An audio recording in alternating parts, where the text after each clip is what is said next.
চিকিৎসক, আমি কি ছ্যাঁচড়া মানুষ নাকি যে আমি রাস্তায় বসবো? আমরা কেউ ছ্যাঁচড়া না, আমরা ভালো ফ্যামিলির, ভালো ঘরের মেধাবী, আমরা কেউ জনদুর্ভোগ করতে চাই না। আশ্বাস দিলে হবে শুধু?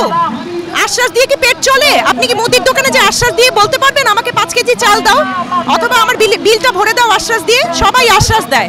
আমি সবাইকে অনুরোধ করব যে ক্ষমতা খুবই ভয়ঙ্কর একটা জিনিস। ওই চেয়ারে বসলে সবার মাথা নষ্ট হয়ে যায়, সবাই চারপাশে টাকা দেখে তো তখন সবার মাথা নষ্ট হয়ে যায়। এই জন্য বলি, এই যে বাচ্চাগুলো যে জীবনটা দিল, আমরা ডাক্তাররা যে রাস্তায় ছিলাম বাচ্চাদের পাশে, আমরা যে হাসপাতালে ছিলাম, আমাদেরকে এই শহীদদের আত্মাকে, এই শহীদদের রক্তের সাথে বেইমানি করেন না, ঠিক আছে? এই বাচ্চাগুলোর সাথে, বাচ্চাগুলোর রক্তের সাথে বেইমানি করেন না। ওই ক্ষমতার ওই চেয়ারে বসছেন, নিজের দায়িত্ব বুঝেন। ওইটা একটা ক্ষমতার চেয়ার না, ওইটা একটা দায়িত্বের চেয়ার। ওই দায়িত্বের চেয়ারটা বুঝেন, আপনার এই মানুষের প্রতি দায়িত্ব আছে। আমরা আজাইরা পাবলিক না, ঠিক আছে? আমরা আজাইরা না, আমরা মেধাবী, আমরা সভ্য, আমরা ভদ্র, আমরা আমাদের রোগীদের কাছে ফেরত যেতে চাই। আমরা চাই যে আপনারা আমাদের পেট চালানোর ব্যবস্থা করে দেন, আমরা আমাদের রোগীদের সেবা দেওয়ার জন্য প্রস্তুত থাকি। আমরা এর আগে দেখেছি যে আপনারা 24-এর পরবর্তী আগের সময়, ওই সময় আপনারা রাজপথে নেমেছেন, আন্দোলন সংগ্রাম করেছেন, এবং 24-এর পরে স্বাধীন বাংলাদেশ, যেটা আমরা দ্বিতীয় স্বাধীনতা বলছি, সেই স্বাধীন বাংলাদেশে আবার আপনাদের রাজপথে নামতে হচ্ছে এবং সেই আন্দোলন সংগ্রামী করতে হচ্ছে। আসলে এই বাধাটা কোথায়? আসলে আপনার কাছে কি মনে হয়? বাধা হচ্ছে কি জানেন? বাধা হচ্ছে যে এক পক্ষ চায় না বাংলাদেশ কোনোদিনও উন্নত হোক। আমাদের যে স্যার ম্যাডামরা, এই যে আমলারা, এই যে সচিবরা, এরা একটা হাঁচি কাশি দিলেও চলে যায় বিদেশে তাদের চিকিৎসার জন্য, ঠিক আছে? একটু আগে একটা স্যারের ফোন আসলো, তিনি আমাদের দাবির সাথে একমত, তার ওয়াইফ গিয়েছে বিদেশে চিকিৎসার জন্য। তাহলে আমার দেশের যে সাধারণ জনগণ আছে, আমার দেশের যে সাধারণ তারা কি পাশের দেশে যাবে চিকিৎসার জন্য? তারা দেশে কেন বিশ্বমানের চিকিৎসা পাবে না? কারণ আমাদের দেশকে উন্নত করতে দেওয়া হবে না। এই কারণে যেই আসুক না কেন, এবং ওই যে আমলাতন্ত্র, তারাই চায় না যে আমাদের দেশ উন্নত হোক, এবং তারা চায় এই টাকাগুলো তাদের পকেটে ঢুকুক। না হলে এই 2 দিন আগে রিপোর্ট আসলো যে আমাদের 45% যে ভাতা স্বাস্থ্য খাতে, সেটা ফেরত যায়। মানে আপনি বুঝতে পারেন যে সরকার যদি 100 টাকা দেয় এই স্বাস্থ্য খাতকে, তাহলে 45 টাকা ফেরত যাচ্ছে। তার মানে কি সরকারের কাছে টাকা আছে, কিন্তু তারা এই টাকা আমাদের পিছে, সরকার স্বাস্থ্য ব্যবস্থা পিছে খরচ করবে না। কেন করবে না? আপনাদের প্রশ্ন করা উচিত যে আমরা কি সবাই বিদেশে যাব? আমরা কি সবাই চলে যাব? তাহলে দেশের মানুষের কি হবে? দেশের মানুষ তো সরকারি চিকিৎসাই নিতে পারে না, তাহলে তারা কিভাবে বাঁচবে? আপনাদেরই প্রশ্ন করা উচিত। আপনাদের যদি সার্ভিস পেতে ইচ্ছা করে, বাংলাদেশে বিশ্বমানের চিকিৎসা পেতে ইচ্ছা করে, আপনাদের সবার প্রশ্ন করা উচিত যে আগেও এবং পরেও একই জিনিস দেখতেছি। তার মানে কি আমরা স্বাধীন বাংলাদেশ চাই না? আমরা কি বৈষম্যহীন বাংলাদেশ চাই না? এই যে আমলাতান্ত্রিক জটিলতা এটা আছে, এটা আমরা এখন ভাঙতে চাই। আমরা এখন আর এগুলো মানি না।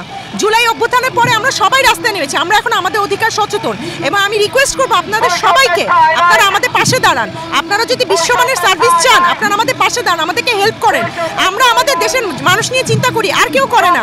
আপনারা আমাদের পাশে দাঁড়ান। যেমনটা আপনারা জানেন যে আমরা প্রাইভেট ট্রেনি চিকিৎসক। আমরা MBBS কমপ্লিট করার পরে অনেক কঠিন পরীক্ষা দিয়ে তারপরে আমরা এই পোস্ট গ্রাজুয়েশনে এসেছি, MD কোর্সে, FCPS কোর্সে, ডিপ্লোমা কোর্সে, এবং আমাদেরকে মাত্র ন্যূনতম 25,000 টাকা বেতন দেওয়া হয়। এবং সবাই মনে করে যে আমাদের জাস্ট আমরা ট্রেনিংয়ের জন্য আসছি, বিষয়টা তা না। আমরা ক্লাস করি, আমরা রোগী দেখি, আমরা ইভিনিং করি, আমরা নাইট করি, আমরা আউটডোর করি, আমরা ইমার্জেন্সি সামলাই। ইভেন জুলাইয়ের আন্দোলনে ডাক্তাররা 72 ঘন্টা পর্যন্ত টানা ডিউটি করেছে, ঠিক আছে? সেই যে আমাদের প্রাইভেট চিকিৎসকরা, তাদেরকে ন্যূনতম 25,000 টাকা ভাতা দেওয়া হয়। এই ভাতা আমরা কিভাবে চলি? এবং গত 2 বছর ধরে অনেকেই বলেন যে এখন আমরা আসছি নতুন করে, না, আমরা 2 বছর ধরে এই আন্দোলনটা করছি, এবং 2 বছর ধরে আমরা সরকারকে বারবার বলছি যে আপনারা আমাদের যৌক্তিক দাবিটা বুঝেন। আজকে 2 বছর পরে আমাদেরকে রাস্তায় নামতে বাধ্য করা হয়েছে, জাস্ট 5,000 করে বাড়ানো হয়। এটা তো আমাদের সাথে একটা বেইমানি ছাড়া কিছু না, একটা প্রহসন ছাড়া কিছু না, একটা মজা নিতেছে সরকার। আমাদেরকে দিয়ে এত খাটায়, আমাদেরকে দিয়ে সরকারের যে রেভিনিউ সেটাকে জেনারেট করে, ঠিক আছে? সরকার ইনকাম করে আমাদের মাধ্যমে। সরকারি হাসপাতাল চলে বেসরকারি ট্রেনিদের দিয়ে, কিন্তু সরকারি হাসপাতাল এই বেসরকারি ট্রেনিদেরকে কোনো টাকা দেওয়া হয় না। তাহলে আমরা চলবো কিভাবে? এবং সবাই একটা আশ্বাস দেয় যে আমরা মেনে নিছি, তোমাদের যাবে যৌক্তিক। তাহলে প্রজ্ঞাপনটা হতে বাধাটা কোথায়? এটাই আমাদের আন্দোলন, যে আজকে আমরা প্রজ্ঞাপন ছাড়া ঘরে ফিরে যাব না। আমরা দেখেছি গত সপ্তাহে এখানে আপনারা যখন অবস্থান কর্মসূচি পালন করছিলেন, ওই সময় বৈষম্য বিরোধীর একজন সমন্বয়ক শারজিদ আলম উনি আসছিল এবং আপনাদের সাথে একত্রতা পোষণ করে উনি একটা আশ্বাস দিয়েছিল যে আপনাদের ঊর্ধ্বতন কর্মকর্তা যারা আছে স্বাস্থ্য মন্ত্রণালয়, তাদের সাথে আলোচনায় বসবে এবং কথা হবে। সেই বিষয়ে তো আসলে কিছু হলো না মনে হচ্ছে, এবং ওইখান থেকে বৈষম্য বিরোধী থেকে কি আপনাদের কোনো ধরনের কোনো আলোচনা বা কথাবার্তা কিছু হয়েছে কিনা?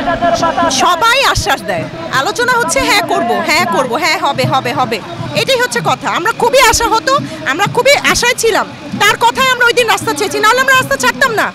ওনারা কথা দিয়ে কথা রাখলো না, তার মানে কি পার্থক্যটা কোথায় রইলো? এটা বুঝতে হবে। ক্ষমতা ক্ষমতা ক্ষমতা না, ক্ষমতা দায়িত্ব, ঠিক আছে? এটা বুঝতে হবে, না হলে ওই হাসিনার মতো অবস্থা হবে। ওনার হচ্ছে এই যে মুজিবের মানে মেয়ে উনি, ঠিক আছে, মুজিবের হাত ধরে, শেখ মুজিবের হাত ধরে দেশে স্বাধীনতা আসছে, আর ওনার মেয়ের পালা যেতে হইলো। আমাদের সামনে কিন্তু উদাহরণ আছে। সুতরাং বুঝতে হবে যে বাংলাদেশে মানুষ আর আগের মতো বোকা নাই। বাংলাদেশে মানুষ দেশেই চিকিৎসা ব্যবস্থা চায়, দেশেই ভালো সার্ভিস চায়, এবং সেই জন্য ডাক্তারদের পড়তে দিতে হবে, ডাক্তারদের স্টুডেন্টদের পাশে, রোগীদের পাশে দাঁড়াতে দিতে হবে, ডাক্তারদের পেটের ব্যবস্থা করে দিতে হবে। এটাই হচ্ছে আমার আপনাদের প্রতি আবেদন যে আপনারা প্লিজ আমাদের পাশে দাঁড়ান, আমাদের কথাটা বুঝেন। আমরা কোনো অযৌক্তিক দাবি করতেছি না, আমরা দেশের মানুষের কথা চিন্তা করতেছি। দেশের মানুষ পারবে না বিদেশ যায় চিকিৎসা নিতে, আমরা বিশেষজ্ঞ হইতে চাই, আমরা এই দেশের মানুষকে সেবা দিতে চাই, আমরা কারো কাছে যেতে চাই না। আমাদের দাবি মানেন এবং আমাদেরকে প্রজ্ঞাপন দেন, আমরা রাস্তা ছেড়ে দিব। এর আগে আপনারা যখন এই আন্দোলন সংগ্রাম করেছিলেন, আমরা দেখেছি আপনাদের উপর পুলিশের লাঠিচার্জ হয়েছিল এবং গরম পানিও মারা হয়েছিল ছত্রভঙ্গ করে দেওয়ার জন্য। এবং আজকেও আমরা দেখছি যে পুলিশের এক ঊর্ধ্বতন কর্মকর্তাকে বলা হয়েছে আপনারা যেন রাস্তাটা ছেড়ে দেন, যেহেতু এখানে অনেক জনদুর্ভোগ হচ্ছে। তো আপনারা কি এই ধরনের কোনো শঙ্কায় ভুগছেন কিনা? শুনেন, আমরা জনদুর্ভোগ করতে চাই না, ঠিক আছে, এবং আমরা বাধ্য হয়ে বসছি। আরে আমি একটা চিকিৎসক, আমি কি ছ্যাঁচড়া মানুষ নাকি যে আমি রাস্তায় বসবো? আমরা কেউ ছ্যাঁচড়া না, আমরা ভালো ফ্যামিলির, ভালো ঘরের মেধাবী। আমরা কেউ জনদুর্ভোগ করতে চাই না, এবং কোনো নেগোসিয়েশন আনফর্চুনেটলি এখন আমাদের মানার মতো অবস্থা নাই, ঠিক আছে? এখন 25,000 টাকা একটা বাড়ি ভাড়া দিয়ে চলতে পারবেন আপনি 30 বছর বয়সে? আমরা এখন নেগোসিয়েশনের মতো অবস্থায় আমাদেরকে রাখে নাই, আমরা এখন কোনো নেগোসিয়েশনে যাব না। আমরা শুধু প্রজ্ঞাপন, লিখিত প্রজ্ঞাপনকে আমরা বিশ্বাস করি, কোনো মুখের কথা আমরা বিশ্বাস করি না। আর পুলিশ ভাইদেরকে বলবো যে আপনারা তো দেখলেন, একটা সময় তো দেখলেন যে আপনারা যখন আমাদের সাথে যা করছেন, আপনারা কি সেটা ফেরত পাইছেন কি পান নাই? মানুষই আপনাদেরকে ফেরত দিচ্ছে। সুতরাং এখন আর ওইগুলো কইরেন না, এখন বুঝেন বাংলাদেশের মানুষ কি চায়। আপনি বাংলাদেশের মানুষের টাকায় পুলিশ, আপনি বিদেশের টাকায় পুলিশ না, আপনি বাংলাদেশের মানুষের টাকায় পুলিশ। সুতরাং বাংলাদেশের মানুষ কি চায় এটা আপনাকে বুঝতে হবে। আপনি আমাদের উপরে এখন যা ইচ্ছা তাই করবেন, এটা আর চলবে না, ঠিক আছে? সুতরাং আমি তাদেরকে রিকোয়েস্ট করবো আপনি আমাদের পাশে দাঁড়ান, পাশে দাঁড়ান। সবাই মিলে আপনারা বলেন যে আমাদের দেশের স্বাস্থ্যখাত উন্নত হইতে হবে, আমাদের চিকিৎসা ব্যবস্থা এমন উন্নত হইতে হবে যে একটা রোগীও যেন বাইরে না যায়। ভারতে বাংলাদেশিদের জন্য চিকিৎসা বন্ধ করার একটা দাবি উঠেছে এবং বন্ধও করেছে। সেক্ষেত্রে বাংলাদেশের চিকিৎসকদের পৃষ্ঠপোষকতা কিংবা তাদের সুবিধার জন্য এর দাবিটা মেনে নেওয়া উচিত কিনা? আমরা তো মানে এটা শুধু ভারত না, উচিত কি জানেন, আমার দেশ এমন স্বয়ংসম্পূর্ণ হবে যে কারো কাছে যাইতে হবে না, ঠিক আছে? ওরা যা মন চায় তাই দাবি করুক, আমার দেশ ওদের দাবির ব্যাপার না। ব্যাপার হচ্ছে আমার চিকিৎসা ব্যবস্থা। আমার চিকিৎসা ব্যবস্থা কি উন্নত যে আমরা বাইরে যাব না? ওরা যে মন চায় যা ইচ্ছা তাই দাবি করুক, দাবি নিয়ে কথা না, কথা হচ্ছে আমার চিকিৎসা ব্যবস্থা উন্নত করতে হবে। আমার দাবি আমার দেশ, আমার দাবি বাইরের দেশ না, আমার দাবি আমার দেশ, আমার দেশের মানুষ, আমার দেশের জনগণ। ওদের দাবি দিয়ে কি হবে? ওরা তো আমাদেরকে না, বিভিন্ন দেশ বিভিন্ন কথা বলবে, কিন্তু আমরা কি সেটাকে নাচবো? আমাদের কথা হচ্ছে আমাদের দেশের জনগণের সার্ভিস পাইতে হবে, সেটার জন্য আমাদেরকে পড়তে দিতে হবে, আমাদের পিছে খরচ করতে হবে, তাহলেই আমরা চিকিৎসা সেবা দিতে পারবো। নাহলে তো আমাদের পেট চলে না, আমরা কিভাবে করে মানুষের সেবা দিব? ওই ব্যাপারে কোনো কথা নাই। আমার দেশের কথা আমার দেশের কথা, ওইটার সাথে কোনো মিল নাই।